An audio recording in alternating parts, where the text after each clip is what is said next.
Stop rote learning. This is better. Education often promotes a passive memory approach called rote learning. This strategy relies on the brain to quickly and efficiently access the information that we desire with little or no effort. In fact, rote memorization creates an expectation that the information will just pop into your mind.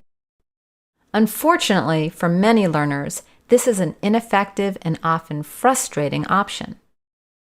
Most of us struggle to remember some things. For example, you might find it is difficult to remember names of people or flowers.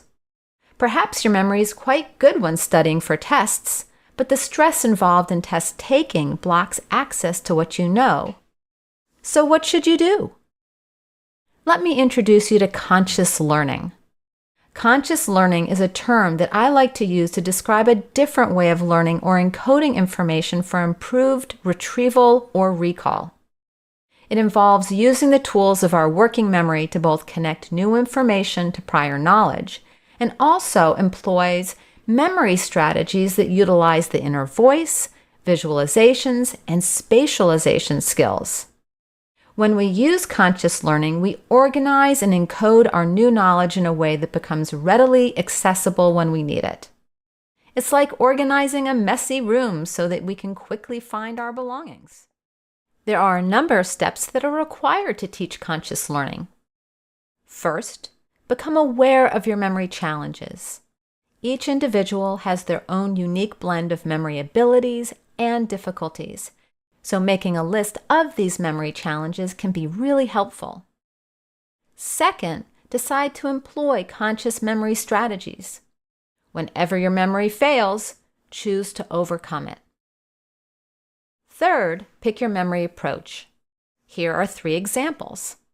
You could utilize auditory hooks, you could employ visualization hooks, or you could create stories. Let me provide some examples for each of these 3 approaches. If I'm trying to learn the flower's name, Tulip, I can create an auditory hook. I can ask myself, what does it sound like? I personally think it sounds like 2 lips. There is a great visualization hook that I can add to my strategy by imagining a tulip with 2 lips. Perhaps I want to come up with a strategy to remember the name Eggplant. My personal auditory hook could be breaking it into 2 separate words, egg and plant. If you choose to add a visualization hook, you could imagine a purple egg that is also a plant. Finally, you may want to come up with a strategy to remember the vegetable broccoli. In this instance, you could come up with a story about our former president, Barack Obama. Maybe Barack hated the taste of this vegetable and would give it to his dog named Coley when his mother wasn't paying attention. One day, his mother saw what was happening and said, "Barack! Coley! What's going on?"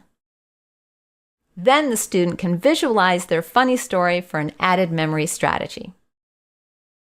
As you can see, coming up with memory strategies can be a fun and amusing activity. Whenever coming up with memory strategies, remember that it's best for students to create their own auditory and visualization hooks. Also, when memory strategies are funny or strange, it makes the information even easier to recall.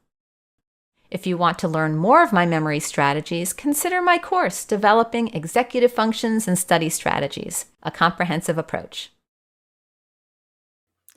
Click the QR code or come on over to learningspecialistcourses.com. Don't forget to like, subscribe, and share so others can discover these tips and resources too.